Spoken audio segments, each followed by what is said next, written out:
For this stretch routine, you can use a mat on the floor, or if you have a padded area in your house, and a chair. Those are the only two props that we need. We are going to start down on our mat on our back.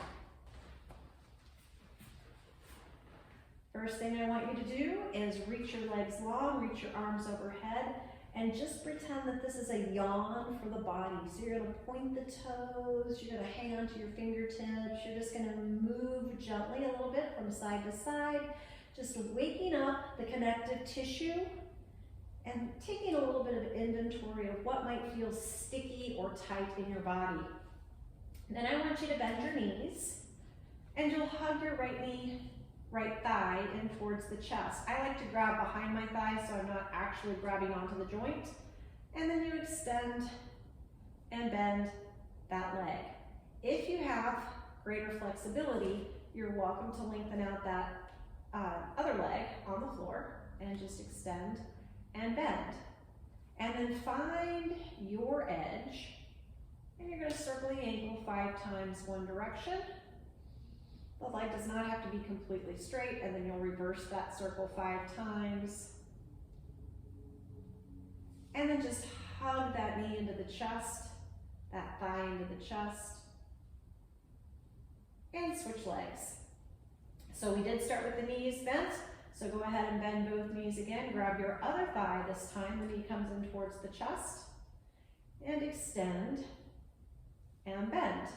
And again, this is my tighter side, so it's not unusual for one side to feel better than the other. And if you have that flexibility on this leg as well, you can lengthen your other leg out on the floor and circle that ankle about 5 times one direction, and you'll reverse. And then just bend the knee in towards the chest. And place both feet flat on the floor. Arms about 45 degrees out from your body, and you'll let your knees windshield wiper from side to side. I do keep my toes on the floor, and then as I get a little more range, that top leg, that foot might come up off the floor, but I do like to keep connection to the ground. Noticing that you get a little bit closer and closer to the floor each time. Come back to the center and allow the soles of the feet to come together. The knees will fall wide. You can rest your hands on your inner thighs and just relax here. Might want to close your eyes, take a nice deep breath in through the nose, and a long exhale out through the mouth. One more inhale. And with this exhale, hands on the outside of your legs, help them back together. Hug your knees into your chest, and you might want to draw circles with the knees, massaging that low back. And then you'll circle the other direction. Come center and start rocking yourself forward and back, just massaging the spine, and eventually you're going to rock yourself all the way up. Once you're up, extend your legs out in front of you and just walk your knees out. Reach your arms up high, inhale, and then exhale forward. Put as much bend in the knee as you need to. You're going to try to grab the outside of your feet. You might just be on the shins today. You may just have the hands down by the sides, but if you can grab onto your feet, then as you bend and straighten one knee, so you're just pedaling out those legs, you're going to find that that opens up that low back and just gives you a little bit more depth with this stretch so that you can eventually straighten both legs and just fold over those thighs, allowing your head to relax down.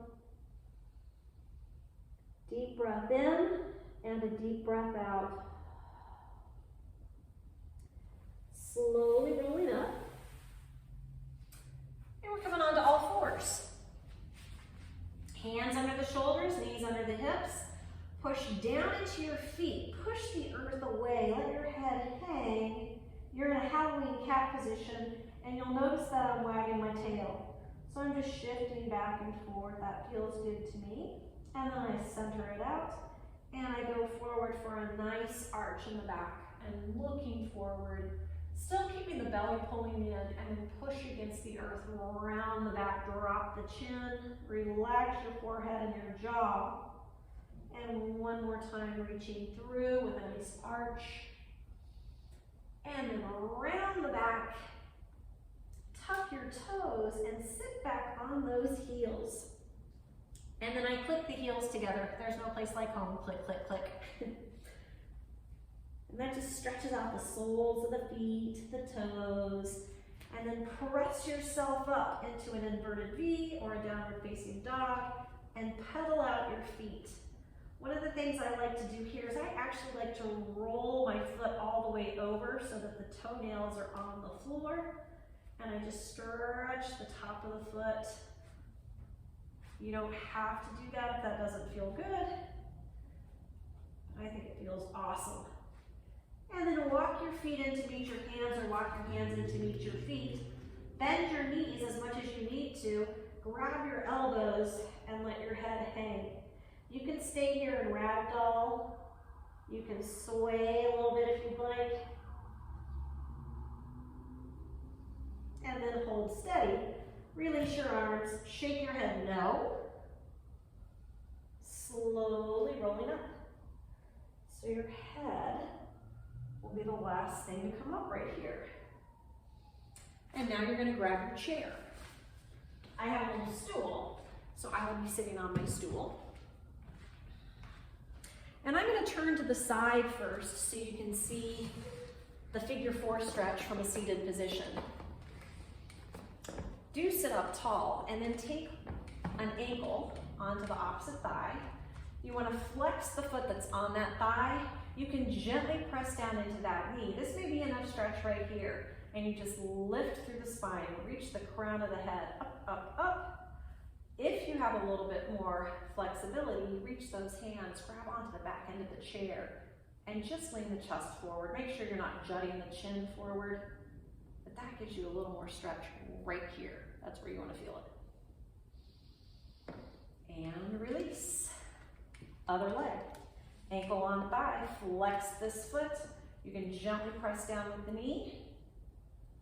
Sitting up tall, that might be enough for you. And then you have the option of reaching back behind you. Just a light grip, chest forward, chin in. Breathe.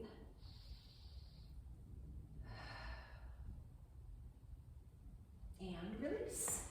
So from the front, we have a neck stretch. You do sit up nice and tall, drop the chin to the chest.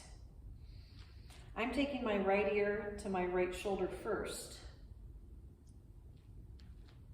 The right hand will just come over and drape on that left ear. The left arm comes back behind you, and if you can wrap it around your waist, go ahead and do that. You can also just place the hand on the chair behind you. It's not about yanking on that head with your right hand. It's about lengthening up and then just taking that whole elbow head to the right as you keep that left shoulder down. The hand comes behind the head, and then find those little bony processes on the skull, and usually grab onto them with your index, middle, and fourth finger to just gently pull as you look under your armpit. Release both arms. Bring the chins to the center again, and look straight ahead. And now we go left ear, left shoulder. Left arm gently grabs or just drapes onto the right ear. Doesn't grab, doesn't yank. And then your right arm comes back behind you. Again, fingertips, if you can, right at that waist. This was my frozen shoulder. My right shoulder was my frozen shoulder, so I am not going to have that hand all the way back like that. I'm going to put my hand on the chair behind me to create that traction sensation. Still keeping the right shoulder down, and gently turn the head so you can find the bony processes again and pull with that left hand, just gently. And release both arms down. Chin to the chest and look straight ahead. Interlace your fingers, place them behind your head, and now you'll push your head into your hands. creating some traction there, and release. And press, and release. And press, and release. One more time. Press, and release. One more thing in our chair. I want you to interlace your fingers again. This time, flip the palms so they're facing out. This is just a nice little shoulder opener. And you can start adding motion if you want, where you're moving the rib cage, moving the head.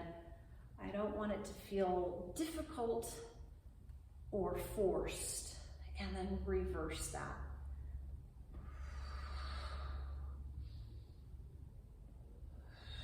Two more.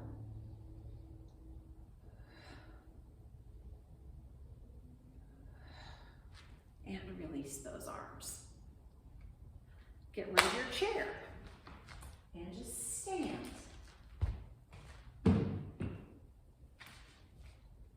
Rolling your shoulders up and back. So up and back. Up and back. Two more.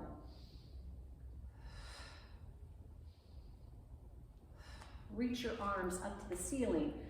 Ground your right foot and your left foot really presses down as you reach that left arm up, trying to get the stretch all the way through this side. And then reach your right arm. Stretch, stretch, stretch as you ground that right foot. You can even lift your left heel a little bit to put more weight in that right foot. And then again, reach. And the other arm reaches down. Really try to push your arms in opposition. Look down. And switch. Reach the other arm up, press the other one down. It's like someone's pulling one wrist, another person's pulling the other wrist. Reach, reach, reach, reach, reach. And release. Take both arms up. Looking up at the ceiling. And then release and take those hands right back behind you. Interlace the fingers and then put the index fingers and point them down towards the floor. From here, you can widen the collarbone and you just lift your gaze to where the ceiling and the wall come together. And just look there.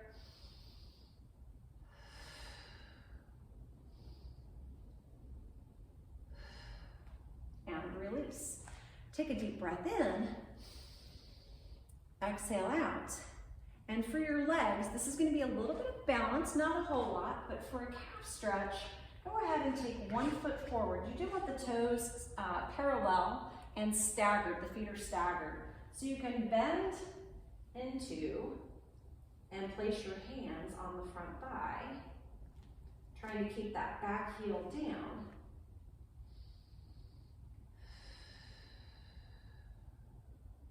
And then lift that heel, bring the foot a little more forward, bend both knees. Make sure the knees don't collapse inward. They're staying pointing straight ahead. And just shift your weight a little forward, not a lot. That's going to get into that lower leg of the back leg. And then up. And then the leg that was in back, see if you can grab onto your foot. You may need to hold on to something, maybe the chair. Reach an arm up to the ceiling and then try to grab onto your foot. And squeeze the tush. It's going to open up the hip flexor, and it's also going to really give you a nice active stretch through that left or that quadricep. It's my left leg, so. And then we're going to turn and do the same thing other side. So that right heel for me is back now. Hands on that front thigh. And just enjoy that stretch, that calf stretch. Trying to make sure that the toes are pointing straight ahead. Ooh, a little wobbly. And then release this back leg, bring it forward a little bit. Bend both knees, keep the knees so that they're not, that's the tendency, is for the knees to go womp, which we don't want. We want them to stay apart. And then you shift your weight forward just a little bit, so you're gonna get a deeper stretch into that back lower leg, quite a bit into that back lower leg. Maybe into the front of the shin, and release. And then reach that arm up and see if you can grab your foot on this side for a quad stretch. Tucking the pelvis, squeezing the tush, pushing that foot down into the hand gently. It's going to give you a little more active stretch. Woo! Finding that balance. And release. Take a deep breath in. And exhale. One more in. And exhale. And you're ready to take on the day. Thanks for joining me.